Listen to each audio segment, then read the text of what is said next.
ధ్యానాభిలాషులందరికీ కూడా నా హృదయపూర్వక వందనాలు.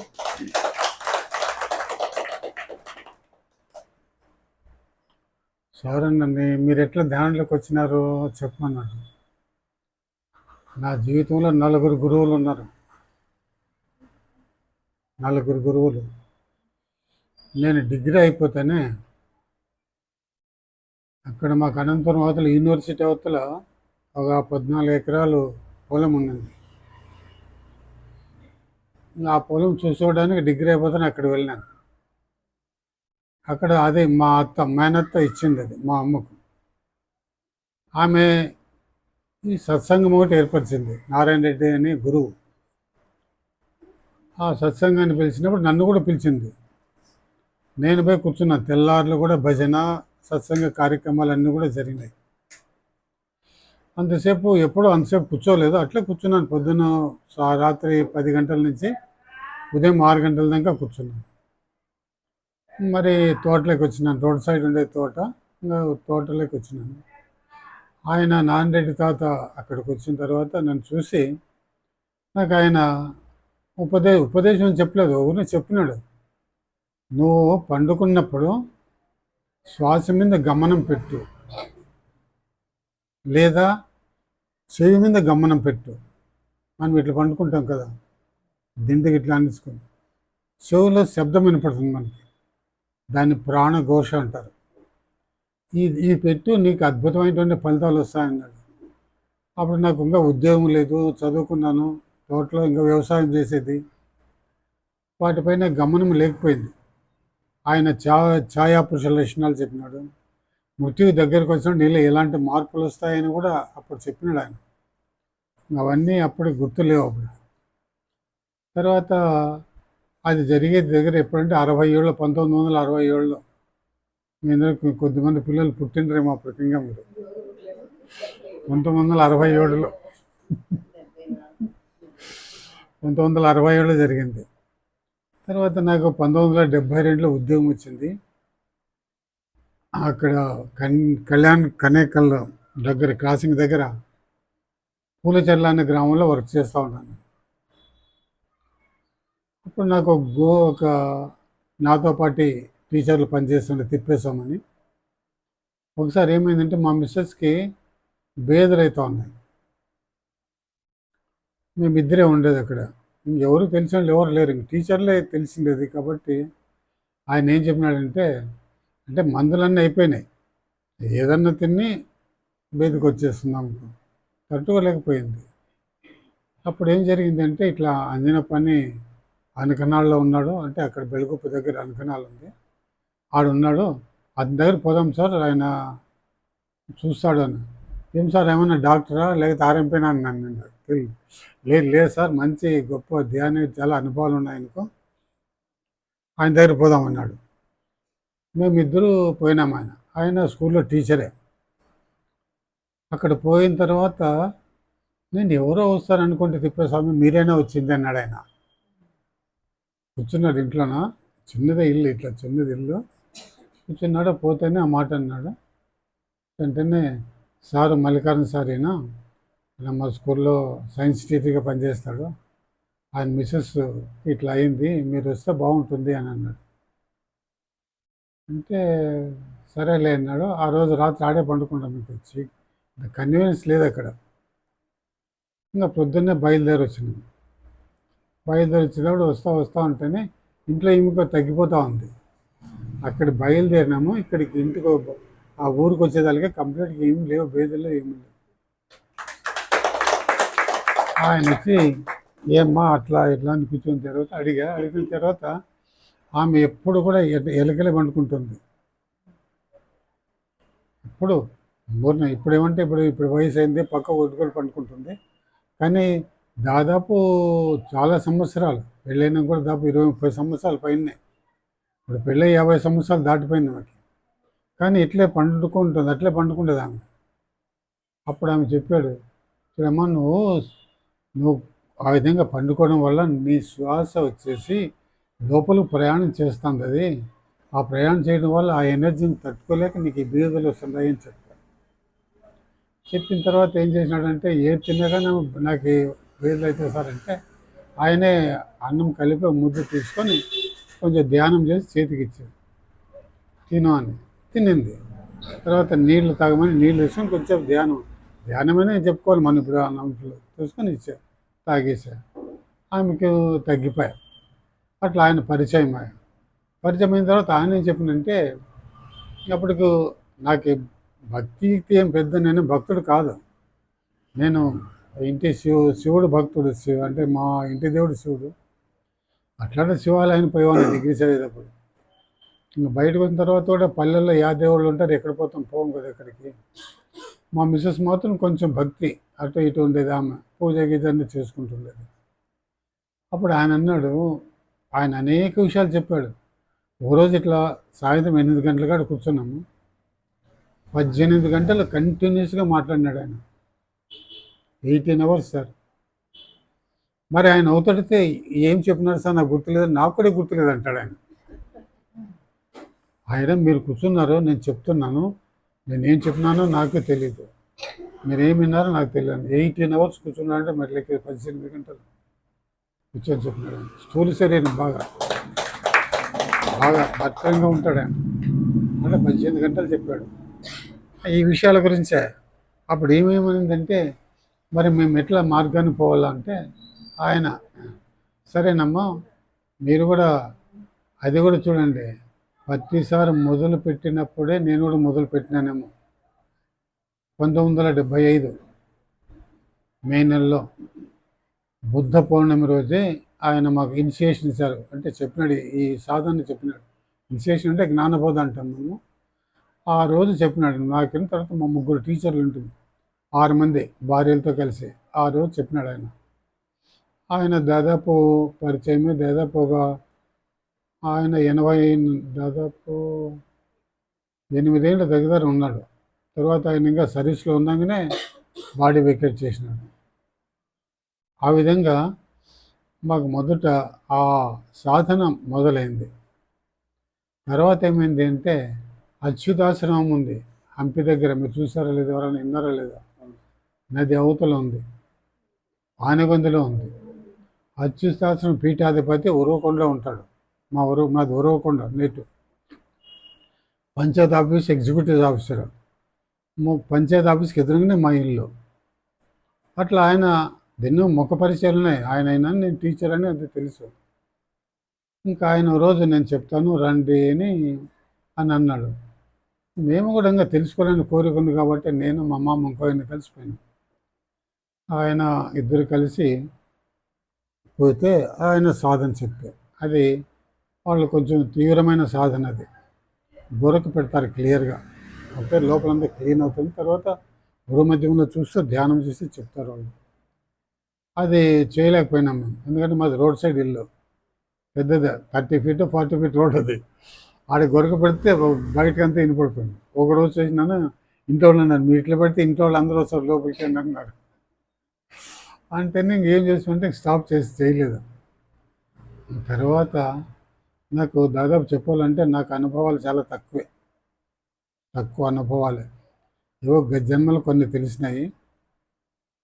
అట్లా తర్వాత కొన్ని అవి చెప్పడానికి రావు, ఎందుకంటే అవి మీకు అర్థం కావు, నా అనుభవాలు కూడా కరెక్ట్ అని ఎవరు అనుకోలేరు. అది ఒకసారి ఏమంటే ప్యారలల్ వరల్డ్స్ అని సమాంతర ప్రపంచాలన్నీ ఉన్నాయి. ఈ భూమండలంలాగా ఈ భూమండలం ఎట్లా ఉంటుందో అట్లాంటి ప్రపంచాలు కూడా ఉన్నాయి. అది వాటి గురించి జ్ఞానం తెలియదు నాకు. ప్రతిసారితో పరిచయం అని చెప్తానప్పుడు బళ్ళారికి వచ్చిన తర్వాత నాకు 2 భూములు కనపడుతుంది, 2 భూముల్లో నేను ఉన్నాను. అది అనిపించింది, ఇదేంటిది, ఇది 2 చోట్ల ఉన్నాయి, ఇక్కడ ఒక అర్థం అక్కడ ఒక అర్థం ఉంది, అక్కడ ఉండను నేను ఇక్కడ ఉండను, ఇది ఎట్లా సాధ్యము అని అనిపించింది. అప్పుడు సేతు విజ్ఞానం చదివిన తర్వాత అప్పుడు అర్థమైంది, సమాంతర ప్రపంచాలు ఉంటాయి, ప్రత్యామ్నాయ ప్రపంచాలు ఉంటాయి, సంభావ్యత ప్రపంచాలు ఉంటాయి. మనం అనుకుంటే ఇది ఒక్కటే భూమి అనుకుంటాము, మనం ఇది ఒక్కటే ఉండామనుకుంటున్నాం, మనం ఉండామనుకుంటున్నాం కాబట్టి ఇక్కడ ఉన్నాం. ఇది గుర్తుపెట్టుకోవాలి. నేను ఇక్కడ కన్ఫైన్డ్ అయినాను, ఇక్కడ బళ్ళారిలో ఉండాలి, ఈ రూమ్లో ఇప్పుడు ఈ టైంలో ఇక్కడ ఉండాలని మీరు నమ్ముతారు. ఏడో ఇంకో చోటు ఉండారంటే మీరు నమ్ముతారా? నమ్మరు. ఎందుకంటే ఏమని తిక్క, నేను ఇక్కడ కూర్చున్నాను, నేను ఇంకో చోట ఎట్లుంటాను నేను అనేటువంటి భావన కలుగుతుంది మీకు. అది ఎప్పుడు తీరుతుంది? మీ యొక్క ఎనర్జీ లెవెల్స్ పెరిగి ఉన్నత స్థితిలు చేరుకున్నప్పుడు మీరు ఏ ఏ గ్రహాల్లో ఉన్నారు, ఎక్కడెక్కడ ఉన్నారు అనేటువంటి జ్ఞానం మనకు అబ్బుతుంది. అంతవరకు రాదది. ఇప్పుడు మీరు అడగచ్చు, ఇప్పుడు కూడా మీకు ఉందా ఆ జ్ఞానం అంటే? లేదు. అది ఎట్లా అంటే మనం ఒక ఉన్నత స్థితికి పోయినప్పుడు ఆ అనుభవం వస్తుంది. ఆ అనుభవం నిలబడాలి అంటే అప్పటికే తీవ్రమైనటువంటి సాధనలు ఉండాలి. కర్మబంధాలు ఊరికే ఉండవు, లాగుతుంటాయి కిందికి ఎన్నికి. సంసార బంధాలు లాగుతూనే ఉంటాయి, సంసారంలో పడేస్తూనే ఉంటాడు. మన కర్మబంధాలు వదిలించుకోలేము. ఇప్పుడు మా మిస్సెస్కి చాలా అనుభవాలు ఉన్నాయి. మా మిస్సెస్కి చాలా అద్భుతమైన అనుభవాలు ఉన్నాయి. ఒకరోజు ఉరవకొండలో ఉంటే నేను పొద్దున్నే స్కూల్కి పోతా ఉంటే మా ఫ్రెండ్ బాగా తెలిసిన వ్యక్తి వచ్చి, ఇట్లా పిరమిడ్ ధ్యానం అంట అనంతపూర్లోన ఆయన వచ్చి క్లాస్ చేస్తున్నాడు, రేపు ఆదివారం నాడు మీరు వచ్చారంటే వెళ్ళండి అన్నాడు. సరేలే అని ఆ రోజు ఆదివారం సెలవు కదా స్కూల్కి కూడా, అనంతపురానికి బయలుదేరి నేను పోయినాను. అట్లాగే ఉరవకొండలో ఇంకొక అగ్రికల్చర్ ఆఫీస్ ఉన్నారు, ఆయన మొట్టమొదట పిరమిడ్ కట్టిండేది. బుద్ధ పిరమిడ్ తర్వాత రెండో పిరమిడ్ ఉరవకొండలో కట్టిండేది ఆయన. మీ ఇద్దరు పోయినాం, ఒకరికొరికేం తెలియకుండా, ఇద్దరు తెలిసే, ఆయన తెలుసు, నేను ఆయనకి తెలుసు. కానీ అక్కడ పోయినాం. అప్పుడు ప్రతిసారి గడ్డం లేదు, మీరు ఫోటోలు చూసింటారు, అట్లా లేదు. ఆయనకి జీన్ పని చేసుకొని టక్ చేసుకొని నీట్గా హిందీ హీరో ఉన్నట్లున్నాడు. అంత యాక్టివ్గా ఉన్నాడు ఆయన. ఆయన చెప్తూనే ఉన్నాడు క్లాసు, అందరూ వింటున్నారు. అది ఉపాధ్యాయ భవన్లో క్లాస్ పెట్టినారు. సంపత్ కుమార్ అని లాయరు, అనంతపూర్లో ఉండేవాడు, ఆయన క్లాస్ అరేంజ్ చేసినాడు. ఆ విధంగా అక్కడ మొట్టమొదటి ప్రతిసారి క్లాస్ విన్నాను. అప్పుడు అంతకుముందు గురువులు ఎవరు చెప్పలేదు అనుభవాల గురించి.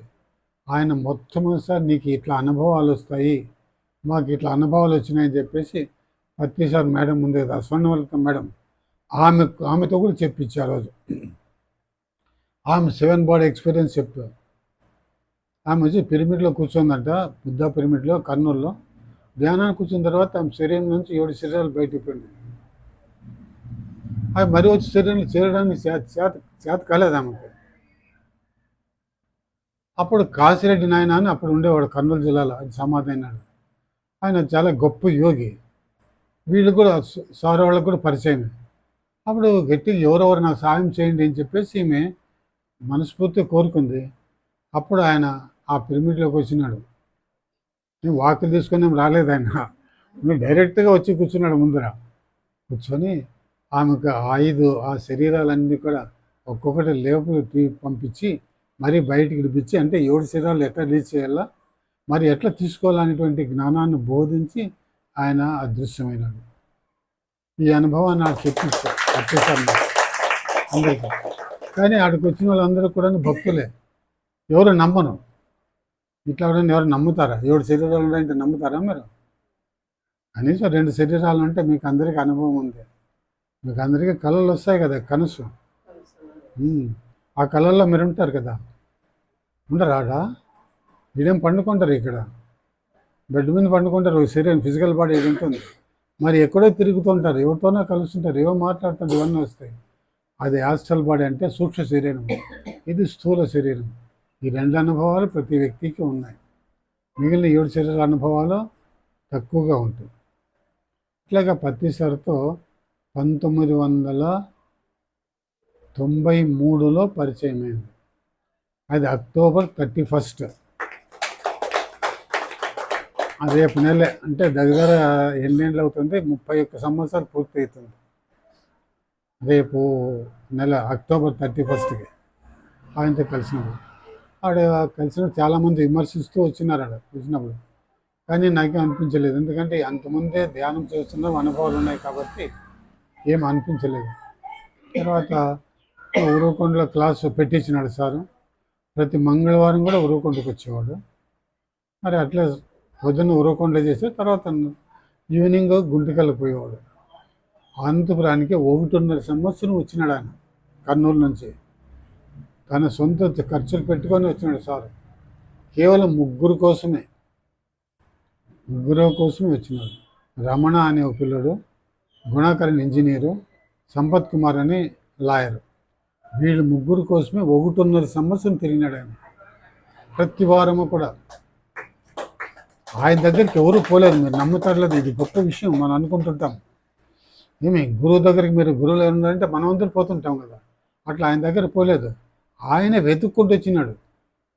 మారుమూల పల్లెల్లో కూడా వచ్చి తనకి ధ్యాన ప్రచారం చేశాడు ఆయన. అంత గొప్ప మహనీయుడు ఆయన. ఇంకా తర్వాత ఇంక పత్తి సార్తో కలవడము, ఆయన అనుభవాలు వినడము, చెప్పడము అట్లాగే సాగిపోయింది. బళ్ళారికి కొన్ని ప్రత్యేక పరిస్థితులు, బళ్ళారికి కావాల్సిన పరిస్థితి నాకు ఏర్పడింది. నా కొడుకు ఈడ ఇంజనీరింగ్ చేసేవాడు. ఈడ కాలేజీలో పెద్ద గలాట్ అయింది. నాకుండేది ఒకడే కొడుకు, ఒక కూతురు. వాడు గలాట్ అయితేనే ప్రిన్సిపల్ పిల్లంపించినాడు నన్ను. వాడు అట్లా వాడు మావాడు నిజంగా మెచ్చినాడు, ఎవరి మీద పోయేవాడు కాదు. వాడిని ఫ్రెండ్స్ గలాట్ చేసినాడు. వాడు ఎవరికో కొట్టినారు, వాళ్ళు కొట్టే చెయ్యి ఇరిగిపోయింది. అది వీనిపైన కూడా కేసు పెట్టినారు. ఇంకా కేసు నడుస్తుంది. ఇంకప్పుడు అందరూ కూడా, ఇంట్లో వాళ్ళందరూ కూడా, ఉండేవాడు ఎందుకు చెడిపోతాడు, మీరు వెళ్ళండి బళ్ళారికి అని చెప్తే మేము 1995 ఆగస్టు 22వ తేదీ బళ్ళారికి వచ్చినాం. బళ్ళారికి వచ్చిన తర్వాత బళ్ళారిలో ఇంకా నేను స్కూల్కి పోయాను. దాదాపు 70 కిలోమీటర్ల పైన ఇక్కడి నుంచి. పొద్దున్న 6 గంటలకే పోవడము, రాత్రి 9 గంటలకు రావడం, ఇట్లా జరిగింది. అప్పుడు రోజు ఈమె అడిగింది నన్ను, ఏదో మనం ఆడంటే ఏదో భజన, ఆమె పాటలు అంటే బాగా కాకపోయినా ఇంపుగానే పాడుతుంది భజన పాటలు. సత్యసాయి భజన మండలిలో ఉండి పాటలు పాడేది. ఇది ఏమీ లేదు అంటే, అప్పుడు సూర్యనారాయణ వాళ్ళ ఫాదర్ అక్కడే ఉండేవాడు, మేము మున్సోడి దగ్గరలో. ఆయన్ని చెప్తున్నాను, ఆయన పోతుండే ఆయన దగ్గర పో, ఆయన సత్యసాయి భజన మండలి ఉంది అక్కడ, వాళ్ళు ఏంటో పో చెప్పాను. ఆయన పోతే మాట్లాడిన, ఎవరమ్మా నువ్వు, ఆయన అన్ని ప్రచారం అంతా అడిగినాడు. ఆమె ఇక్కడ కంప్లీట్ కొట్టాల. అది లాస్ట్ ఏం తెలిసిందంటే, అయ్యే నువ్వు మా కోడలు అవుతావు అని చెప్పేసి బంధుత్వాలను కలుపుకుంటారు కదా, అవుతారని అనుకుంది. అప్పుడు ఆమె పోతున్నప్పుడు వీరప్ప సార్ అని ఒకసారి, నీ కథ చెప్పి సరిపోయింది కదా సార్ అంత. సరేలేండి చెబితే ఏదో అనుభవం వినాలి కదా, మీరు కూడా ఎట్లా ఉంటుందని. ఇప్పుడు ఏమైందంటే, ఆ వీరప్ప గారు అని ఇంజనీర్ ఉండేవాడు. ఆయన భార్యకి నడుము నొప్పి ఉండేది పాపం. ఆమెకు నడుము నొప్పి ఎక్కువ ఉన్నాయమ్మా, అట్లా ఇట్లా అని చెప్పింది. ఈమె ఏం చెప్పిందంటే, మామ ధ్యానం చేస్తే పోతాయి మామ అని అంది. ఏదమ్మా ఏదో పెద్ద పెద్ద మాట చెప్తావు, ధ్యానం గినమని మాకు తెలియని విషయం చెప్తా అన్నావే నీవు అని అన్నాడు ఆయన. లేదు మామ ధ్యానం చేస్తే పోతుంది అని. ధ్యానం ఎట్లా చేయాలమ్మా అని అడిగినాడు. ఈ అమ్మ చెప్తే అది లాస్ట్కి ఆమె విజయలక్ష్మి ఆమె పేరు, ఆమె దగ్గర పోయి ధ్యానం చెప్పినారు. ఆమె ఏం సిన్సియర్గా ఏం చేయలేదు. ఆమె మాత్రం కాదు, ఆ ఇంజనీర్ ఆయన ఉన్నాడే, ఆయన వీరప్ప సార్ అని, ఇది కాకరల తోట అయింది. వీరప్ప సార్ వచ్చి అక్కడే విద్యానగర్లో ఉండేవాడు. ఆయన అందరికీ ఆతిథ్యం ఇవ్వడం చేయడం జరిగింది. అప్పుడు వాళ్ళు అన్నీ ఎటు ప్రశ్నలు అడుగుతారు. ఈమెం ఎడ్యుకేటెడ్ కాదు, అంత ఎలిమెంటరీ ఎడ్యుకేషన్ చదువుకున్న ఆమె 6-7 తరగతుల కంటే ఎక్కువ చదువుకోలేదు. ఇంకా ఆమె వాళ్ళు ఏమో అడుగుతున్నారో నాకు చెప్పేకి చదవదు, మీరు రండి అని. ఏదో నువ్వు ధ్యానం ఇంట్లో చేయకుండా మరీ ఏది ఇటు పెట్టుకున్నావులే అన్నాను నేను. సరేలే ఏదో చేస్తుంది కదా అని పోయినాను. వాళ్ళకి అప్పుడు తెలిసినటువంటి కొద్దిగా 4 ప్రతిసారి చెప్పిన జ్ఞానం కానీ, ఆయన చెప్పిన గ్రంథాల్లో ఉన్న జ్ఞానం కానీ వాళ్ళందరికీ చెప్పుకుంటూ రావడంతో అక్కడ మొదలైంది ధ్యానం వీరప్ప గారి ఇంట్లో. అప్పుడు ప్రతిసారిని పిలుచుకొని వెంకటేశ్వర ఫోన్ చేసి అడిగితే, సరే నేను పిలుచుకొస్తాను, ప్రతిసారి పిలుచుకొచ్చాను. మొదటి క్లాస్ వచ్చేసి పాపాయ్ హాల్లోనే జరిగింది, మొట్టమొదటి క్లాస్. అప్పుడు ఒకరోజు ఫుల్ డే బయట పోకూడదు. మధ్యాహ్నానికి లంచ్ ఏదైనా తయారు చేసుకోవాలి కదా. సూనాన్న భార్యను, తర్వాత మా మిస్సెస్ జయలక్ష్మి ఇద్దరు కలిసి చిత్రాన్నము, పెరుగన్నము 2 క్యారీల్లో తీసుకొని పోయి ఇంకా ఆడే వాళ్ళు మరి ఇంటికి పోతే మరి రారు, ఎవరు పోస్తారు, భోజనానికి పోతే వస్తారు, రారు. అట్లా ప్రతిసారి వచ్చినప్పుడల్లా ఒక 5-6 క్లాసులు అట్లా చేసినారు. తర్వాత అందరూ కూడా రావడం జరిగింది. మొదటంతా 30-40 మంది ఉండేవాళ్ళు, 100 మంది అయినారు, 200 మంది అయినారు, లాస్ట్కి 500 అయినారు. లాస్ట్ ఆ హాలే పట్టుకోకుండా జనం అయినారు. అట్లా తయారై ధ్యానము చూసి నేను చేసింది ఏమీ లేదు. కానీ బళ్ళారిలో ఉన్నటువంటి వీళ్ళే మాస్టర్లే అద్భుతంగా ప్రచారం చేశారు. ఇప్పటికీ అద్భుతంగా వాళ్ళు ఆ కార్యక్రమాన్ని కొనసాగిస్తూనే ఉన్నారు. వీరు కానీ, హనుమంతరావు గారు కానీ, ఇంకా ఆడోళ్ళు, మగవాళ్ళు చాలామంది ఉన్నారు. చాలా వాళ్ళ పేర్లన్నీ చెప్పడానికి రాదు. అంతమంది కూడా ధ్యానం ప్రతి ఊర్లకి పోయి, దూర దూర ప్రాంతాలకు పోయి ధ్యానాన్ని చెప్పుతూ ధ్యాన ప్రచారాన్ని అద్భుతంగా చేస్తూ ఉన్నారు. కాబట్టి ధ్యానం ఎందుకు చేయాలి అని అంటే, ఎందుకు చేయాలి అని క్వశ్చన్ వస్తుంది. మొదట మేము చెప్పేవి కొన్ని ఉంటాయి. మీ ఆరోగ్యం బాగవుతుంది అంటాం. మీకు ఆరోగ్యం బాగవుతుంది, సమస్యలు తీరిపోతాయి. మీ పిల్లలు ధ్యానం చేస్తే వాళ్ళకు జ్ఞాపశక్తి పెరుగుతుంది, వాళ్ళు కూడా మంచి మార్కులతో పాస్ అవుతారు అని చెప్తాం. ఇదో పిల్లడు రాము అని ఒక పిల్లడు ఉండే, ఇప్పుడు ఇంజనీర్. ఆ పిల్లడు 9th క్లాస్ అవుతుండే అప్పుడు మేము ఇక్కడ ఉన్నప్పుడు. ఆ పిల్లడు యావరేజ్ స్టూడెంట్, అంటే 50 మార్కులు తెచ్చుకొని పాస్ అయ్యాడు, 50%. వాడు వచ్చేసి పాలిటెక్నిక్లో చేరినాడు, సంజయ్ గాంధీ పాలిటెక్నిక్లో. అప్పుడు చేరిన తర్వాత అప్పుడు 9th క్లాస్ 10th క్లాస్ చేరినాడు. అప్పుడు మామూలుగా 50-60 ఇచ్చాడు. ఇలాంటి వాటికి వాడు ఫైనల్ ఇయర్లో ఎన్ని వచ్చినాయంటే 87% వచ్చినాయి. వచ్చిన తర్వాత వాడు ఇంజనీరింగ్ చేరాడు. ఇంజనీరింగ్ తర్వాత అద్భుతంగా మార్కులతో పాస్, మంచి మళ్ళీ డిస్టింక్ట్లో పాస్ అయ్యాయి. ఇంకా సాఫ్ట్వేర్ ఇంజనీర్గా బెంగళూరులో ఇప్పటికీ వర్క్ చేస్తాడు. వచ్చింటాడు మన ఎప్పుడో, ఆయన ప్రోగ్రామ్ ఉన్నింది ఆ పిల్లోడు. అంటే మామూలు స్థితిలో ఉంటే అంత తెలివితేటలు ఎట్లా వస్తాయంటే ధ్యానం చేయడం వల్ల వస్తాయి. బ్రెయిన్ సెల్ యాక్టివేట్ అవుతుంది. మెదడు ఉండే కణాలను చురుకుదనాన్ని సంతరించుకుంటాయి. అద్భుతమైనటువంటి స్థితికి వెళతారు పిల్లలు. ఎందుకంటే వాళ్ళు ఇప్పుడే డెవలప్ అవుతుంది కదా, బ్రెయిన్ డెవలప్ అవుతూ ఉంటుంది. ఇప్పుడు మన ముందు నేను ఎంత చేస్తే డెవలప్ అవుతుంది, అయిపోయింది. మీకు కూడా చాలామందికి ఎవరికి బ్రెయిన్ డెవలప్ కాదు. ఎందుకంటే అప్పుడు రెడీ అయిపోయింది, 25 ఏళ్ళు దాటితేనే ఇంకా వాటికి ముగిసిపోయినట్టే అది. కాకపోతే లోపల ఉండేటువంటి క్లీనింగ్ అవుతుంది.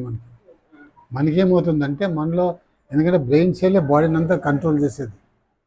బాడీని అంతా కూడా దేని కంట్రోల్లో ఉంటుందంటే ఈ మెదడు కణాల కంట్రోల్లో ఉంటుంది. కాబట్టి అవన్నీ ఎప్పుడైతే శుభ్రపడుతూ పోతాయో, క్లీన్ అవుతాయో, అప్పుడు మనం వచ్చేసి ఆధ్యాత్మికంగా ముందుకు సాగిపోతూనే ఉంటాం. కాబట్టి ఇది మా ప్రయాణము. ఇక్కడ మామూలుగా ఇంకోటి, ఈ పిరమిడ్ ఉంది దగ్గర పతంజలిపేట, అది మదర్ పిరమిడ్ ఉన్నట్టుగా. అక్కడే ఇప్పుడు చేసినట్టు బళ్ళారిలో ఉండే ధ్యానులందరూ కూడాను ఎక్కడన్నా వాళ్ళు పిరమిడ్లు కట్టిన ఎక్కడి నుంచి మొదట ఇక్కడ తయారైన వాళ్ళే అందరూ కూడా అద్భుతమైనటువంటి ధ్యానాలు చేశారు, చేయించినారు. ఇప్పటికీ కూడా కొనసాగుతూనే ఉన్నాయి ధ్యానాలు. అంటే మీకు దగ్గరలో ఉంది కాబట్టి పోవచ్చు మీరు కూడా, సండే కానీ ఎప్పుడైనా కానీ పోయి మీరు కూడా అటెండ్ కావచ్చు. చాలా బాగా ఉంటాయి క్లాసులు అన్నీ కూడా. ఇంకా నేను చెప్పింది కొన్ని, వాళ్ళు వస్తే రకరకాల వాళ్ళ అనుభవాలు, అద్భుతమైన అనుభవాలు చెప్తారు. జనరల్గా ధ్యానం అనేది కేవలం మనం తెలుసుకోవడానికే ధ్యానం, అంతేగాని మరి ఏటేటో ఇవి వస్తాయని చేసుకోవడం అనేది, ఆ లక్ష్యం అనేది ఎప్పుడు ఉండుకోకూడదు. నేను ఎవరో తెలియాలి, ఈ చావు పుట్టుకల మధ్య నేను పోరాడుతున్నాను, మరి ఈ చావు పుట్టుకల నుండి నాకు ఎప్పుడు ముక్తి లభిస్తుంది, అటువంటి భావంతో మీరు చేసినప్పుడు ప్రగతి అద్భుతంగా ఉంటుంది. కానీ మొదట మేము చెప్తాము, మీ సమస్యలు ఉంటే పోతాయి, లేకపోతే మీకు ఆరోగ్యం బాగాలేకపోతే పోతాయి, ఇంకా ఏమైనా కానీ ఇదిగా ఉంటే అన్నీ పోతాయని చెప్తాము. అవి కూడా జనరల్గా పోతాయి. వాటి కోసం ఒక్కటే ధ్యానం కాదు, ధ్యానం. అది చేస్తూ ఉంటే ఏమవుతుందంటే ఒక లక్ష్యంతో, ఒక వ్యక్తి ఒక లక్ష్యాన్ని ఏర్పరచుకొని, ఒక ఎయిమ్ని ఏర్పరచుకొని దానికోసం నిరంతరం ప్రాకులాడితే తన చుట్టూ ఉన్నటువంటి ప్రకృతి నిరంతరం సహకరిస్తుంది. ఇది సత్యం. ఇది మీరు నమ్మకపోయినా అంతే. ఆ మార్గంలో ఏదైనా లక్ష్యం కానీ, నువ్వు రాజకీయంలో కానీ, లేక వ్యాపారంలో కానీ, లేకపోతే ఇంకో దాంట్లో కానీ, విద్యలో కానీ, ఏదో కానీ, లేకపోతే స్పిరిచువాలిటీలో కానీ ఒక లక్ష్యాన్ని ఏర్పరచుకొని ఆ మార్గాన్ని అన్వేషిస్తూ నువ్వు ప్రయాణం చేస్తుంటే నీ చుట్టూ ఉండే ప్రపంచమంతా నీకు సహకరిస్తుంది, ఎన్నో రకాల సహకరిస్తుంది. మామూలుగా జనరల్ ఇది, ఎప్పుడైతే స్టూడెంట్ రెడీగా ఉంటాడో గురువు వస్తాడు ఎత్తుక్కుంటాడు. అట్లా వచ్చిన వాడే ప్రతిసారి పల్లెల్లో పోయినాడు, అసలుకి రూట్ లేదు, బైకుల్లో పోయినాడు. మేము పోయి చూసినాడు, అసలుకి వాళ్ళకి గిస్సులు పోవు, అటువంటి వాటికి సైకిల్ వేసుకొని పోయినటువంటి వ్యక్తి ఆయన. మరి ఆయనకేం కాబట్టిందండి? అతను భార్య పిల్లలు లేరా? ఆయన కంప్లీట్, ఆయన చదువుకోలేదు, ఆయన ఎంఎస్సి అగ్రికల్చర్ సైన్స్ ఆయన. మామూలుగా కోరమండల్ ఫర్టిలైజర్స్లో ఆయన ఎగ్జిక్యూటివ్ ఆఫీసర్గా ఉండేవాడు. 4 డిస్ట్రిక్ట్స్కి ఆయన ఇన్ఛార్జ్, సేల్స్ ఎగ్జిక్యూటివ్ ఆఫీసర్ అతను. మరి వదిలేసినాడు, ఇది తెలుసుకుంటేనే వదిలేసి వచ్చినాడు ఆయన. కేవలం దీన్ని ప్రచారం చేయడానికి వచ్చినాడు. అందులో బ్రాహ్మణు ఎవరిని కూడా ఎక్కువ తక్కువ చూడలేదు ఆయన. వీళ్ళు తక్కువ, వీళ్ళు కూలీలు, వీళ్ళు వాళ్ళని చూడలేదు ఎవరిని కూడా. అందరిని మాట్లాడినా మేడం అని మాట్లాడిస్తాడు. మొగోళ్ళు ఎవరైనా కానీ వాళ్ళు సార్ అని మాట్లాడించినాడు. ఎప్పుడు కూడాను చిన్నగా చూడలేదు అతను.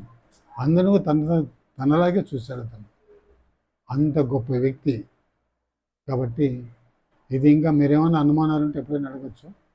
ఇప్పుడు ఏదన్నా చెప్పచ్చు కదా. ఇంకా ఆది శంకరాచార్య ఒక విషయం చెప్పాడు. అతి దుర్లభమైనవి 3 ఉన్నాయి. ఒకటి మానవ జన్మ, రెండవది ఆధ్యాత్మిక చింతన, మూడవది సద్గురువు. ఈ 3 లభించడం అత్యంత దుర్లభము అని చెప్పాడు. ఇవి 3 జరగవని. కానీ మనకు అందరికీ అవి 3 లభించినాయి. చూడండి, మన మానవ జన్మ వచ్చింది.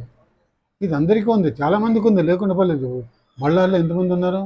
దగ్గర 4 లక్షల మంది ఉంది. బళ్ళారి జిల్లాలో 4 లక్షల చిల్లర మంది ఉన్నారు. మరి ఎంతమంది ధ్యానం చేస్తారు? కానీ బళ్ళారిలో చాలామంది ధ్యానం చేస్తారు, దాంట్లో మాత్రం డౌట్ లేదు. ఎందుకంటే పల్లెల్లో కూడా నిరంతరము ధ్యానం జరుగుతూనే ఉన్నాయి. మరి జరగకుంటే అంత సులభంగా, అంత ఈజీ కాదు. కానీ ఇక్కడ మహాయోగులు ఉన్నారని నేను బళ్ళారిలో ధ్యానం చేయాలని మొదలుపెట్టినాడు. ముందు అడిగినాడు, బళ్ళారిలో ఎవరికో ధ్యానం చెప్తాను, ఇంకా ఏమి తెలియకముందు, నేను ఇటుకి రాకముందు, బళ్ళారి రాకముందు అనేవాడు, కర్ణాటకలో ధ్యానం మొదలు పెట్టాలా అనేవాడు. మరి ఆయన యొక్క సంకల్పం చూడు, ఇక్కడికి వచ్చి ధ్యానం మొదలైంది. అద్భుతమైన ధ్యానం బళ్ళారిలోనూ, బళ్ళారి చుట్టుపక్కల గ్రామాల్లోనూ. అట్లాగే పిరమిడ్లు దండిగా అవుతున్నాయి, ధ్యానాలు దండిగా చేస్తున్నారు. మనోడ కార్యక్రమం అద్భుతంగా జరిగే సదాంత యోగి పిరమిడ్ కార్యక్రమం. ఇట్లా ఏమవుతుందంటే ఇవన్నీ జరుగుతూనే ఉన్నాయి. కాబట్టి మనకి 3 లభ్యమైనవి. మానవ జన్మ ఉంది, మనకి ఆధ్యాత్మిక చింతన ఉంది కాబట్టి ధ్యానానికి వచ్చినాం. మూడోది సద్గురువు ఉన్నాడు. ఈ 3 గురువు లేడనుకోద్దండి శరీరంతో. ఆయన అంతలెక్క అన్ని చోట్ల అందరిగా ఉన్నాడు. మనం ధ్యానం చేస్తున్నామంటే ఇక్కడ ఉన్నట్లే లెక్క. ఇది మీకు ఎట్లా, నేను దాదాపు 5:30 కూర్చున్నాను, 6:30, 5:45, 6:15, 6:20 వరకు కూర్చున్నాను. అసలు గమనం లేదు. అద్భుతంగా ధ్యానం కుదిరింది. మీకు ఎంతమంది కుదిరిందో తెలియదు నాకే. ఏం మేడం, బాగా కుదిరిందా మీకు మేడం? అద్భుతంగా ఉంటుంది. ఎందుకంటే ఆయన వస్తాడు. ఎందుకంటే అంతలెక్క ఉంటాడు కాబట్టి. అంతలకి ఎట్లుంటాడో అని మీరు అడిగితే నేను చెప్తాను. ఎట్లుంటుందంటే, ఒక బకెట్లో నీళ్ళు తీసుకోండి, బకెట్లో నీళ్ళు తీసుకున్నాము, దాంట్లో ఒక పిడిగుడు ఉప్పు వేస్తాము. ఆ నీళ్ళు అంతలకి ఏడెక్కినా కానీ ఉప్పు నీళ్ళే కదా ఉండేది. సోలు కూడా అట్లాగే, ఆత్మ కూడా అట్లాగే. ఆత్మస్థితిలో ఉన్నప్పుడు తను అనంతంగా ఉంటాడు. గురువు అనంతంగా ఉంటాడు, అన్ని చోట్ల ఉంటాడు, ప్రతి చోట ఉంటాడు, అందరిని గమనిస్తూనే ఉంటాడు, చేస్తుంటే ఆయనే సహకారం ఇస్తూనే ఉంటాడు. మనకి అన్ని మార్గదర్శకులుగానే ఉంటారు. కాబట్టి సద్గురువు దొరికినాడు. అందరూ మేము చెప్పేది కాదు, లోపల మీ గురువు ఉన్నాడు, మీకు తెలియదేమో.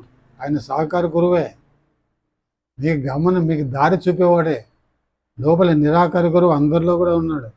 మీరు ఆ గురువుని దేవుడు అంటారు, పరమాత్మ అంటాడు, లేక ఇంకా ఏమేమో మాటల్లో మనం పిలుస్తూ ఉంటాం.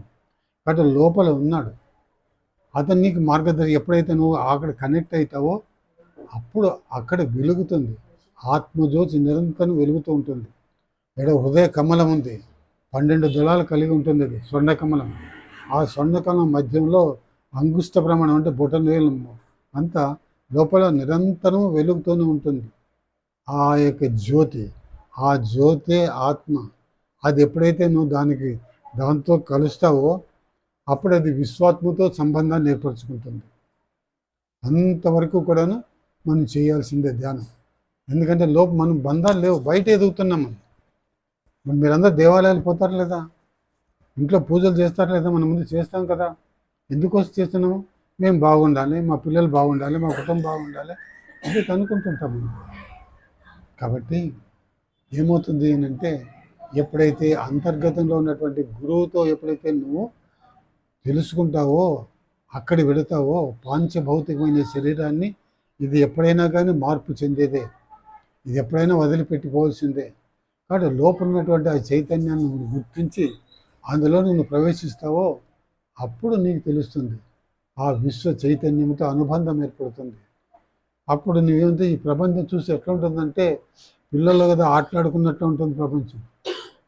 పిల్లలు ఆటలాడుకుంటుంటారు కదా, చిన్నపిల్లలందరూ కూడా కలిసి ఒక చోట. అట్లా ఈ ప్రపంచంలో కూడా మానవులందరూ కూడా ఇట్లా ఆటలాడినట్టుగా అతను సాక్షిగా ఉంటాడు. అప్పుడు ఎంత అద్భుతమైన అనుభవాలు వస్తాయంటే అది చెప్పడానికి రావు, అనుభవించినప్పుడే తెలుస్తుంది. అనుభవాలు అనేటివి ఎవరు వాళ్ళవే అవి అనుభవాలు. అందువల్ల ధ్యానము ఇంకోటి క్రమబద్ధంగా చేయండి. అది మొదటి సాధకులు ఏం చేయాలంటే ఎటైనా కూర్చుంటే అటైనా ధ్యానం చేయాలి. అది నీకు అప్పుడు బాడీ, మైండ్ అండ్ సోల్ అవి మూడు కూడా ఒక స్థితికి వస్తాయి. పొద్దున్న మనం 5 గంటలు లేసాం అనుకోండి, 5 కావాలి లేక 5:30 ధ్యానానికి కూర్చుంటాము. అట్లా ప్రతిరోజు 5:30కే కూర్చుంటున్నాం అనుకోండి, అప్పుడు నీ శరీరం, తర్వాత మనస్సు, ఆత్మ నిన్నూడు ఒకటే స్థితికి వస్తాయి. దిన్నము కూర్చుంటుంటే ఈ పొద్దు వీలైంది 5:30 కూర్చున్నాము, ఒక 6 రోజులు చేసినాము, తర్వాత వీలు కాలేదు మరి 6 గంటలకో లేకపోతే వదిలేసినాము, ఇట్లనేది ఉండకూడదు. ఎప్పుడైతే నువ్వు తెలుసుకోవాలనేటువంటి ఒక లక్ష్యం ఏర్పడుతుందో, క్రమశిక్షణతో ఎప్పుడైతే చేస్తావో అప్పుడు ఖచ్చితంగా అద్భుతమైనటువంటి ఫలితాలు వస్తాయి. అందులో ఒకే చోటు కూర్చోని చేయడం అత్యంత అద్భుతం. మామూలుగా ఇంట్లో దేవుని మూలు కూర్చుంటారు కదా, ఆ దేవుని మూలు కూర్చున్నట్లయితే నీ వైబ్రేషన్ అంతా చుట్టూనే ఉంటుంది. అద్భుతమైనటువంటి శక్తి క్షేత్రం ఏర్పడుతుంది. మీరు అక్కడ కూర్చుంటే, అక్కడ పోయి కూర్చుంటేనే మీకు అప్పుడే మీకు తెలిసిపోతుంది. ఈడాడ కూర్చుంటే అనిపించదు, ఆడ ఎప్పుడు ధ్యానం చేసాడు మీరు పోయి కూర్చుంటేనే అప్పుడు యూ ఫీల్ డిఫరెంట్. ఒక భేదాన్ని మీరు గుర్తుపడతారు, ఒక అద్భుతమైనటువంటి స్థితిని మీరు చేరుకుంటారు. కాబట్టి క్రమం తప్పుకోకుండా చేయండి, అద్భుతమైనటువంటి ఫలితాలు మీరు పొందడానికి అవకాశం ఏర్పడుతుంది. టైం తక్కువ ఉంది.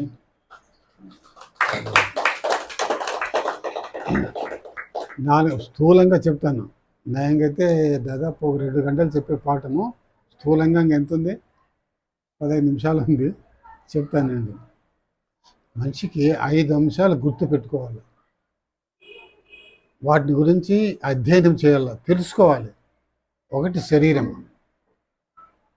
రెండవది బాంధవ్యాలు, మూడవది కెరీర్ అంటే నీ వృత్తి, నాలుగవది వచ్చేసి ధనం, ఐదవది ఆధ్యాత్మికత. ఈ 4 సరిగా ఉంటే ఆధ్యాత్మికం అనేది అప్రయత్నంగా వస్తుంది. ఏ సరిగా ఉండాలి? శరీరం, నీ చుట్టూ బాంధవ్యాలు, అవి రక్త సంబంధాలు కావచ్చు, స్నేహ బంధాలు కావచ్చు, లేకపోతే ఇంకా సంఘ బంధాలు కావచ్చు, ఏవైనా సరే. మూడో వచ్చేసి నీ వృత్తి, మీరేం వృత్తులు చేస్తారు? గృహిణులు ఎక్కువ ఉంటారు ఇక్కడ, ఉద్యోగాలు చేస్తారు మేడం, ఎవరన్నా? ఎవరు లేరు కదా, మీరు చేస్తారా? కాబట్టి వృత్తి, మనం స్వీకరించే వృత్తి మనం అది ఎట్లా సంపాదించుకుంటున్నాం. తర్వాత ధనము, చివరిది వచ్చేది ఆధ్యాత్మికత. అంటే ఇప్పుడు మనం చెప్పుకునే మాటలన్నీ కూడా ప్రతిసారి కేవలం మొట్టమొదటి ధ్యానాన్ని ఎందుకు చెప్పాడు అని అంటే, ఇవన్నీ చెప్పొచ్చు కదా సార్, ఇవన్నీ ఆయన చెప్పినట్టు మాకు తెలిసిండేది, మరేం కాదు. నీకు ఏం కావాలి అని అంటే, ఒక్క లక్ష్యాన్ని సాధించాలంటే నీ శరీరం ఉంది, సంపూర్ణ ఆరోగ్యంతో నువ్వు ఉండాలి అని దానికోసం ప్రాకులాడితే నీకేం కావాలి? శారీరక శక్తి కావాలి, మానసిక శక్తి కావాలి, ఇంటెలెక్చువల్ ఎనర్జీ కావాలి, ఆత్మశక్తి కావాలి. ఇవి సాధించడానికి కొన్ని జన్మలు పడుతుంది, ఒక జన్మ కాదు, కొన్ని జన్మలు పడుతుంది. ఈ శక్తులు ఎక్కడి వస్తాయి నీకు? ఎక్కడ లేవు అవి. కాబట్టి ఏం చేస్తాడు? ధ్యానం చేయి. ధ్యానం చేస్తే నీ మనశ్శక్తి పెరుగుతుంది, శారీరం ఆరోగ్యంగా ఉంటుంది, తర్వాత బుద్ధిశక్తి పెరుగుతుంది, ఆత్మశక్తి కూడా పెరుగుతుంది. అప్పుడేమవుతుంది? శరీరాన్ని కంట్రోల్లో ఉంచుకోవడానికి వీలు కలుగుతుంది. ఇప్పుడు శరీరాన్ని మీరు అందరూ కూడా శాకాహారులేనా?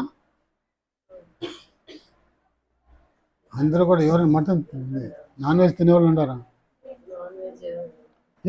ఏమనుకో, మేము ఏమీ అన్ను, తిన్నా కానీ మనం ఏమను, ఎందుకు మేమంతా తిన్నోళ్ళే కాబట్టి. ఎవరన్నా తినేవాళ్ళు ఉంటే చెప్పండి.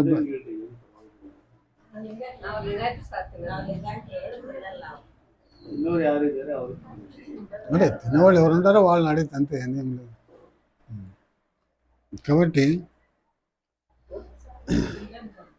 తిన్నారు, ఇప్పుడు తింటున్నారా? తింటున్నారా?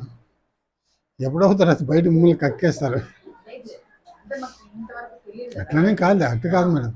జనరల్గా శరీరం ఏమవుతుందంటే ఈ దీంట్లోకి ఎంటర్ అయిన తర్వాత ఈ సాధన చేస్తూ ఉంటే శరీరం యాక్సెప్ట్ చేయడు దాన్ని, ఇది ఒప్పుకోదు ఈ శరీరం.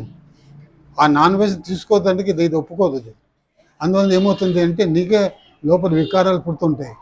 తినేటప్పుడు బాగుంటుంది, ఎందుకంటే రుచికరంగా ఉంటుంది కదా ఆహారం, తింటాం. కానీ తిన్న తర్వాత ఏమి ఇట్లయితుంది, నాకు ఏమి ఇట్లయితుంది అని ఫీలింగ్ వస్తుంది. నా అనుభవం చెప్తున్నాను. బాగా బాగా తినేవాడిని నేను కూడా. నేను మాంసం ఇద్దరు కేజీ కూడా తెచ్చుకుంటే ఇద్దరు కలిసేసేవాళ్ళం. చెప్తాను ఉదాహరణ కాబట్టి ఏమంటే అట్లా తిన్నవాళ్ళమే. కాబట్టి ఇప్పుడు చెప్తే దాని 31 సంవత్సరాలు అయింది. దాని దగ్గరికే లేదు, కోడిగుడ్డు లేదు, మాంసం లేదు, ఏది లేదు, నథింగ్. ఒక్కటి కూడా తీసుకునేది అట్లా లేదు. అది అప్పటికి నేను సాధన చేస్తున్నాను కాబట్టి అప్పుడు అనిపించేది ఎందుకు తింటున్నాను ఇది అని. కానీ రుచి కోసం మరీ తినేది. కొన్నాళ్ళు వదిలేసినాను. దీంట్లోకి ఎంటర్ కాకుండా పద్యసారి చెప్పకముందే కొన్నాళ్ళు వదిలేసినాను. వాడు జాండీస్ వచ్చింది, అంటే కామెరలో చాలా 4 నెలలు అవసరపడినాను. బళ్ళారికి వచ్చిన చూపించుకుంటే చివరిలో అంతలోకి అయిపోయి బళ్ళారికి వచ్చినాను. ఆయన చూసి మీరు చాలా వీక్గా ఉన్నారు, మీరు బోన్ సూప్ తాగండి అన్నాడు. బోన్ సూప్ తాగండి అంటే ఒక ఏదో దొరికదు మనకి, అంతవరకు మనం తినకూడదు అనేటువంటి ఆలోచన ఏం లేదు ఇంకా. కాబట్టి మరీ మొదలు పెట్టింది. అప్పుడు 3 ఏళ్ళు వదిలేసిన మరీ మొదలు పెట్టింది. కానీ అప్పుడు ఏమైంది, తింటున్నట్లు సరిపోవడం లేదు, బాడీ యాక్సెప్ట్ చేయడం లేదు. మనిషి అదో రకంగా తినేటప్పుడు బాగుంటుంది, తిన్న తర్వాత ఏదేదో అనిపించినట్టు అవుతుంది. లాస్ట్ 10 సార్లతో కలిస్తేనే ఆ ప్రయత్నంగా ఎంతకైతే వెళ్ళిపోయింది. కాబట్టి ఈ శరీరాన్ని, ఇది మామూలు శరీరం కాదు, మీరు గమనించారు లేదా? తల్లి గర్భంలో కేవలం ఒకే ఒక కణంగా ఉంటుంది. మన జన్మ తీసుకున్నప్పుడు ఒకే ఒక కణం తల్లి గర్భంలో. ఒక కణం అంటే ఏంటి? కంటితో చూస్తే కనపడదు, అది సూక్ష్మదర్శనంతో మైక్రోస్కోప్ పెట్టి చూస్తే కనపడుతుంది. అంత చిన్న కణం అది, ఇంత శరీరంగా మారింది. ఇవన్నీ కణాలు ఉంటాయి తెలుసా మీకు?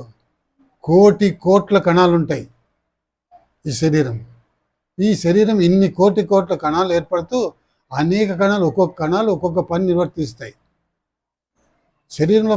మీకు తెలియకపోయి ఉండొచ్చు, హార్ట్ ఉంది, గుండె ఏం చేస్తుంది? అది తల్లి గర్భంలో ఉన్నప్పుడే కొట్టుకుంటుంది, అది బయటకు వచ్చినాక కొట్టుకుంటుంది, నిరంతరము చేస్తూనే ఉంది. అది రక్తాన్ని సరఫరా చేస్తూనే ఉంది. శ్వాసక్రియ, తల్లి గర్భం నుండి బయట పడితే ఏడుస్తాడు పిల్లడు. ఎందుకు ఏడుస్తాడు? అంతవరకు ఆక్సిజన్ తల్లి యొక్క పేగు ద్వారా పోతుంది లోపలికి, బయటకు వస్తే నువ్వు పీల్చుకోవాలి. లోపల పోతే లోపల అన్ని ముడుచుకొని ఉంటాయి ఊపిరితిత్తులు, అవి తెరుచుకుంటేనే పెయిన్ వస్తుంది. అప్పుడు అరుస్తాడు. పిల్లోడు అరిచి అని మనం సంతోషపడతాం. వాడేం బాధతో ఏడుస్తాడు, మనం పిల్లోడు పుట్టిన సంతోషంతో మనం నవ్వుతాం పరిస్థితి కదా. కాబట్టి అదే ఆ పని చేస్తూనే ఉంటుంది. తర్వాత మూత్రపిండాలు నిరంతరము కూడా దాని పని దాన్ని చేస్తుంది. జీర్ణమండలం అది పని అది చేస్తుంది. ఈ శరీరాన్ని కంట్రోల్ చేసేటువంటి మీద అది చేస్తుంది. కానీ ఇవన్నీ మనకు తెలియదు, ఇవన్నీ వైద్యశాస్త్రంలో చెప్తారు అవన్నీ కూడా. అట్లాగే స్పిరిచువల్ సైన్స్లో కూడా ఇవన్నీ కూడా వస్తాయి జనరల్గా. కాబట్టి ఈ శరీరాన్ని నువ్వు ఎట్లా ఉంచుకోవాలి అని అంటే ఇది ఒక పవిత్రమైనది ఇది. కాబట్టి దీన్ని ఎంతో బాగా అద్భుతంగా చూసుకోవాలి, దీన్ని నువ్వు ప్రేమించాలి, దీనికి ఏం కావాలి అదే ఇవ్వాలి, కానీ దాన్ని ఇవ్వకూడదు. ఈ శరీరంలో అందరూ శాకాహారులు ఉందని అనుకుందాం. ఇప్పుడు మనం వదిలేద్దాం. బ్రాహ్మణుడు శాకాహారులే కదా, వయసులు శాకాహారులే కదా, లింగాయతులు శాకాహారులే కదా. మరి వాళ్ళకి ఎందుకు ఇవన్నీ ఉన్నాయి అని అంటే గమనించాలి. శాకాహారులు అయినంత మాత్రాన ఆధ్యాత్మిక చింతనలోకి ఎంటర్ కాలేవు. నీకు 5 జ్ఞానేంద్రియాలు ఉన్నాయి, వాటి కూడా తిండి పెట్టల్లా. చెవులు ఉన్నాయి, దీనికి ఏం తిండి అంటే శబ్దం దీనికి తిండి. కంటికి తిండి ఏది అంటే దృశ్యం దీనికి తిండి. నాసిక్ ఏమిదంటే వాసన దీనికి తిండి. నాలుగుకి రుచికరమైన పదార్థాలు, షడ్రుచులు. చర్మానికి స్పర్శ సుఖం. ఇప్పుడు ఫ్యాన్ వేయలేదనుకోండి ఏమవుతుంది? మనకి పుడుతుందా, చెమట పుడుతుందా లేదా? కరెంటు పోయింది అనుకుందాము, ఇంట్లో యూపీఎన్ ఏది లేదనుకుందాము, అప్పుడు ఏమవుతుంది? మనకి ఎప్పుడప్పుడు లేచిపోదామా, అయిపోతుందా లేదా అని అనుకుంటామా లేదా? అంటే ఈ 5 జ్ఞానేంద్రియాలు మనం ఏమి వింటున్నామో అది గమనించాలి, ఏది చూస్తున్నామో దాన్ని గమనించాలి, ఏది తింటున్నామో అది గమనించాలి, ఏది వాసన చూస్తున్నామో అది గమనించాలి, ఏది స్పర్శను మనం చూస్తున్నామో అది గమనించాలి. స్పర్శ అంటే ఒక అర్థమవుతుంది, స్వామి యోగానంద పరమహంస వచ్చేసి అమెరికాలో ఉన్నప్పుడు రైల్లో పోతున్నాడు. ఆడ దూరం మన ఇండియాలో ఉన్నట్టు చాలా దూరాలు పోవు, దగ్గరలోనే అంతా 100 కిలోమీటర్లు 200 కిలోమీటర్ల లోపలే పోతాయి. మన చాలా దూరాలు పోవు అక్కడ ట్రైన్లో. దూరాలన్నీ కూడా ఫ్లైట్లో లేకపోతే కార్లో పోతారు. అక్కడ అందరూ కూడా చెమట్లు పట్టి వాళ్ళు బట్టలను ఉప్పేసుకుంటున్నారు. ఆయన ఉన్నప్పుడు ఇంకాను ఏసీలు లేవు అప్పుడు. ఇప్పుడు పోతే ఆడిపోతే అప్పుడు ఏసీలే ఉంటాయి. చలికాలంలో వేడిగా ఉంటుంది, తర్వాత ఈ ఎండాకాలంలో చల్లగా ఉంటుంది. ట్రైన్లో కానీ బస్సులో కానీ అంతలక్క కూడా అట్లాగే ఉంటాయి, ఇంట్లో కూడా అట్లాగే ఉంటాయి. ఆయన అక్కడ ఉన్నప్పుడు ఈయనకేం అనిపించలేదు. ఆయన కోటు గీటు బట్టలు భర్తీకి వేసుకున్నాడు. ఆయనకి ఎట్లుంది, ఏసీలో ఉన్నట్లుంది. ఎందుచేత ఆయన గొప్ప యోగి కాబట్టి. ప్రకృతి ఎట్లుంటుందంటే సహకరిస్తుంది. నీకేం కావాలో అది ప్రకృతి ఇస్తుంది నీకు. అందువల్ల ఈ జ్ఞానేంద్రియాలకు మనం ఏమి ఇస్తున్నాము అనేది మనం తెలుసుకోవాలి. మరి ఈ జ్ఞానేంద్రియాలు ఎవరి మాట వింటాయి? మనసు మాట వింటాయి. మరి నువ్వు దేన్ని కంట్రోల్ చేయాలి? ఇంద్రియాలనే కంట్రోల్ చేయాల్సిందే. దేన్ని కంట్రోల్ చేస్తావు? ఇంద్రియాన్ని కంట్రోల్ చేసి ఏదైనా ఓటు కట్ చేస్తావు. 5 కంట్రోల్ చేయాలంటే వానిపై నుండి అధికారిని పట్టుకోవాలి. కలెక్టర్ ఆఫీసులో పని కావాలంటే కలెక్టర్ పట్టుకుంటే అన్ని పనులు అవుతాయి లేదా? అంతే కదా. అట్లాగే ఇక్కడ ఏమిటంటే ఈ 5 మందికి, ఈ 10 మందికి వాడే 5 జ్ఞానేంద్రియాలు, 5 కర్మేంద్రియాలు ఉన్నాయి. వాడికి ఎవరు అధిపతి అంటే మనస్సు. వాడిని పట్టుకోవాలి, వాడిని లేని స్థితిని తెచ్చుకోవాలి. అప్పుడు ఇవి కూడా శాంతిస్తాయి. ఇవి అంతర్ముఖం కావాలి. అంతర్ముఖం ఎట్లయితాయి? ఎప్పుడైతే నువ్వు లోపలి శ్వాసను గమనిస్తూ పోతావో, ఇది మార్గం, ఇది లోపల నువ్వు ప్రయాణం చేస్తుంటావో అప్పుడు ఇంద్రియాలన్నీ కూడా ఏమీ కనిపించదు. ఇట్లా అనుభవాలు ఎన్ని జరుగుతాయి మీకు కూడా. మేమందరూ కూడా అనుభవించిన వాళ్ళమే చెప్తున్నాను. పక్కన బస్సులు పోతాను, ఏం పోతాను వినపడవు, ఏం వినపడవు ఇక్కడ మనం. ఎందుకంటే అక్కడ లేదు గమనం. అప్పుడు చెవుల పైన గమనం లేదు. ఎక్కడుంటుంది? కేవలం శ్వాస పైన గమనం ఉంటుంది. కాబట్టి శబ్దం వస్తున్నా ఏమీ వినపడదు, వాసన వస్తున్నా ఏమి వినపడదు, స్పర్శ అదేది ఉడుక లేకపోతే చల్లదనం అనేది కూడా ఏమి కనపడదు. కాబట్టి ఈ శరీరాన్ని చాలా అద్భుతంగా ఉంచుకోవాలి. రెండవది, ఇంక త్వరగా అయిపోతుందమ్మా, టైం 5 నిమిషాలు ఉంది, చెప్పి మొదలుస్తాను. రెండవది బాంధవ్యాలు. ఇవి బాగా ఉంచుకోవాలి. ఇరుగు పొరుగు దగ్గర మీరు సక్రమంగా ఉండి తీరాలి కదా, లేకపోతే ఏమవుతుంది? ఇబ్బందులు ఫేలెత్తాం. అందువల్ల వాటి ఉన్నట్టు బంధాలు బాగుండాలి. అట్లాగే బంధువులు ఇచ్చిపుచ్చుకొని చోట అక్కడ అత్తగారు కానీ మామగారు కానీ వాళ్ళ బంధువులు కానీ, ఇక్కడ భార్య భర్తల బంధువులు కానీ తమ పిల్లల బంధువులు కానీ, ఈ బంధాలు వచ్చేసి మంచి బంధాలే ఉండాలి. బంధాలు బాగా పెంచుకోవాలి. ఈ బంధాన్ని తెంపుకోకూడదు. వీళ్ళు ఇట్లా వాళ్ళు ఇట్లా వాళ్ళు అనుకున్నట్లయితే అందరూ పోతారు. అప్పుడు ఒకరు మిగులుతాము. కాబట్టి ఎవరిని కూడా దూరం చేసుకోవడం ప్రసక్తి వేయకూడదు. ఎందుకంటే ప్రపంచం ఉన్నట్లుగా స్వీకరించినప్పుడే మనకు ఆనందం ఉంటుంది. వాడు ఇట్లా, వీడు ఇట్లా, ఏం ఇట్లా, ఆయన ఇట్లా అంటే నున్నట్లా అని వాళ్ళు కూడా అనుకుంటారు లేదా? మరేం ప్రపంచం ఇట్లే ఉంటుంది, ఇట్లాగే ఉంటుంది. కాబట్టి దీన్ని ఇట్లాగే స్వీకరించాలా. సన్మార్గులు ఉంటారు, మంచివాళ్ళు కాని వాళ్ళు ఉంటారు. అందరినీ కూడా మనం స్వీకరించాలా. ఎందుకు? పరమాత్మ స్వీకరించినాడు వీళ్ళందరినీ. నువ్వు స్వీకరిస్తే ఎంత, స్వీకరించకపోతే ఎంత. కాబట్టి ఆ మార్గంలో పోవాలన్నప్పుడు ఖచ్చితంగా నువ్వు అందరినీ కూడాను యాక్సెప్ట్ చేయాలి, ఒప్పుకోవాలి. కాబట్టి ఇవి బాంధాలు అంటాం. నెక్స్ట్ కెరీర్ అంటే వృత్తి. నీ సంపాదనలో నువ్వు ఎట్లా నిజాయితీగా సంపాదిస్తున్నావా, లేక అవినీతి పరంగా సంపాదిస్తున్నావా, ఇది గుర్తుపెట్టుకోవాలి మనం కూడా. అదే ఉద్యోగస్తుడు కానీ, వ్యాపారస్తుడు కానీ, లేక ఇంకో రకాలు కానీ, ఏదో రూపంలో నువ్వు సంపాదన ఏదో ఉంటుంది, భుక్తి కోసం సంపాదన చేస్తాం కదా, దాంట్లో నిజాయితీనే ఉండాలి. ఆ నిజాయితీ ఉన్నప్పుడు నువ్వు జీవితాంతం కూడా తలెత్తుకొని తిరుగుతావు. నీలో నిజాయితీ లోపిస్తే ఎత్తుకొని తిరగలేవు. తర్వాత వచ్చేసి ధనం. డబ్బు వచ్చేసి నువ్వు సంపాదించే డబ్బు ఒకటి ఉంటుంది, పిత్రార్జితం కొంత వస్తుంది మీకు. లేకపోతే భర్తగా మీరందరూ కూడా అత్తగారింటికి వచ్చింటారు, భర్త ఆస్తులు ఉండొచ్చు. ఆ ధనాన్ని ఎట్లా వినియోగించాలనేటువంటి ధనాన్ని తెలుసుకోవాలి మనం, దేనికి ఉపయోగించుకోవాలని. దీనికి ఒక మాట ఉంది, ఏమంటారంటే పెట్టిందే నీ పెట్టుబడి. అంటే ఎవరికైనా ఇచ్చిందే నీకు పెట్టుబడి. పెట్టిపోవని పరమలోభికి పుట్టగతులు లేవు.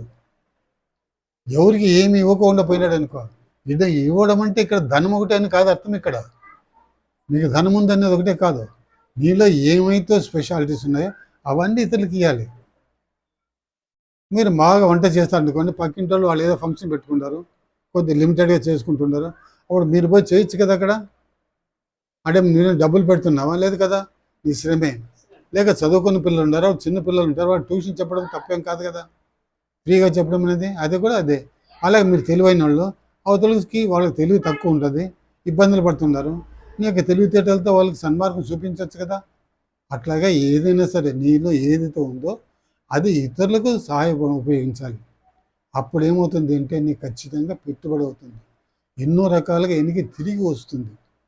దీనికి ఒక చిన్న కథ చెప్తాను. ఇది ఎట్లా అంటే, మా గురువుగారి కథ చెప్పేవాడు.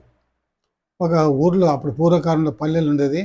ఆ పల్లెల గ్రామాల్లో ఎవరైనా బయట నుండి వస్తారు పల్లెల నుండి, వాళ్ళకి ఆహారం కావాలంటే ఎవరో షావకారి ఒక ధర్మసత్వంలో అన్నం పెట్టేవాడు. ఒక రైతు ఉంటాడు పాపం, ఆడ ఒక ఆయన వయసుడు ఉంటాడు, ఆయన వచ్చేసి అందరికి ఎవరైనా రాంటే భోజనాలు పెట్టేవాడు. ఆ పెట్టేటప్పుడు ఏమవుతుందంటే ఇతనికి అనిపిస్తుంది, ఈయన చిన్న రైతు, ఒక ఎకరా కూడా భూమి ఉందో లేదో పాపం, ఈయన పెడుతున్నాడు, నేను ఏం చేయగలను, నేను ఏం చేయలేకపోతున్నానని అనిపించి లాస్ట్కి ఆలోచన ఇస్తుంది.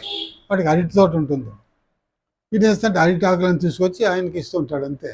ఎలాంటి ఆలోచన లేదు వాడికి, ఎలాంటి ఆలోచన, అరటి ఆకులు ఇస్తున్నానని ఆలోచన కానీ, నాకేమన్నా వస్తుందని కానీ ఆలోచన లేదు అక్కడ. కానీ ఓహో నేను కూడా అలాంటికి సహాయపడుతున్నట్టుగా అరటి ఆకులు ఇస్తుంటాడు.